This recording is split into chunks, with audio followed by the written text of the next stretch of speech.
गांव में अर्जुन नाम का एक लड़का रहता था। अर्जुन पढ़ाई में बेहद होशियार और तेज दिमाग का था। उसके शिक्षक, दोस्त और गांव के लोग हमेशा उसकी बुद्धि की प्रशंसा करते थे। लेकिन अर्जुन की एक कमजोरी थी, वो समय का सही उपयोग नहीं करता था। पढ़ाई और ज़रूरी कामों की जगह वो अपना ज़्यादातर समय दोस्तों के साथ खेलने, मोबाइल पर गेम खेलने और बेकार की बातों में गवा देता था। उसके माता पिता ने कई बार उसे समझाया कि समय कितना कीमती होता है, लेकिन अर्जुन हमेशा सोचता, मेरे पास बहुत समय है, सब कुछ बाद में कर लूंगा, अभी तो मजे करने दो। एक दिन स्कूल में वार्षिक परीक्षा के नतीजे आए। इस बार अर्जुन के नंबर बहुत कम आए, जितनी उम्मीद थी उससे बहुत नीचे। जिस अर्जुन की टीचर तारीफ करते थे, वही अब निराश हो गए। यहाँ तक कि उसके दोस्त भी उससे दूर होने लगे। घर लौटकर अर्जुन ने अपने माता पिता को रिपोर्ट कार्ड देखते हुए निराश देखा। अर्जुन को खुद पर गुस्सा आया, लेकिन उसे समझ नहीं आया कि अब आदत कैसे बदले। उस रात अर्जुन अपने दादाजी के पास गया। दादाजी गांव के सबसे समझदार और सम्मानित। दादाजी, मैं समझ नहीं पा रहा कि इस बार मैं फेल कैसे हो गया, जबकि मैं अच्छा छात्र हूँ। दादाजी मुस्कुराए और बोले, बेटा, समस्या ये नहीं कि तुम बुद्धिमान नहीं हो, समस्या ये है कि तुमने समय की कीमत को नहीं समझा। समय बहुत अनमोल है, अगर इसका सही उपयोग करो तो सफलता जरूर मिलती है, और अगर इसे यूं ही गंवा दो तो ये तुम्हें पीछे खींच लेता है।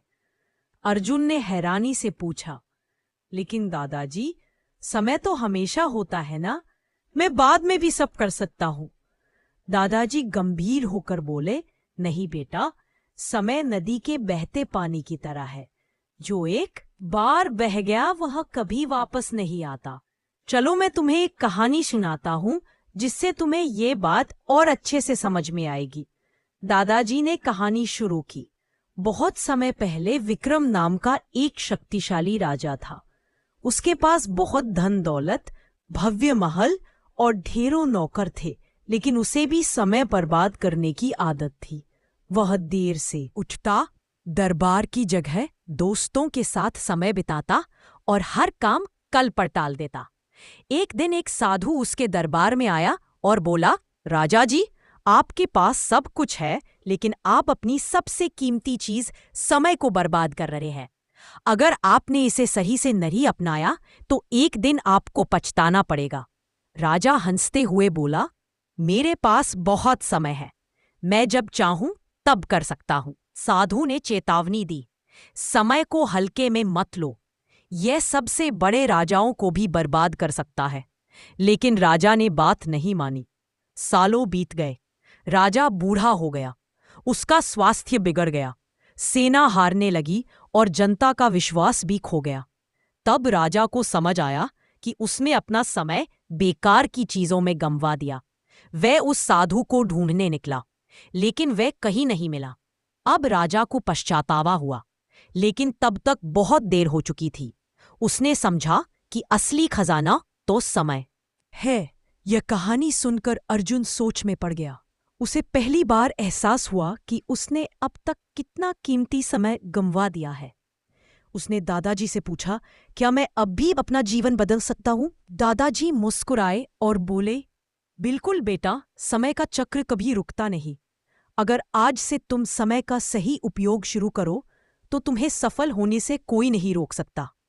लेकिन याद रखना, जो काम आज कर सकते हो उसे कल पर मत टालना। उस दिन के बाद अर्जुन ने संकल्प लिया कि वह समय की सही कद्र करेगा।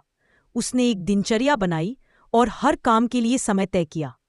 वह सुबह जल्दी उठने लगा, पढ़ाई पर ध्यान देने लगा और बेकार की बातों से दूरी बनाने लगा। धीरे धीरे उसके प्रयास रंग लाने लगे। अगली परीक्षा में वह कक्षा में प्रथम आया। आगे चलकर उसने कड़ी मेहनत और अनुशासन के बल पर एक सफल व्यवसाय खड़ा किया और अपनी जीवन शैली से किया और अपनी जीवन शैली से सबको प्रेरित करने लगा। यह कहानी हमें सिखाती है कि असली खजाना धन दौलत नहीं, बल्कि समय है। जो इसे समझता और सही ढंग से उपयोग करता है, वही जीवन में सफलता और सम्मान पाता है। संगीत।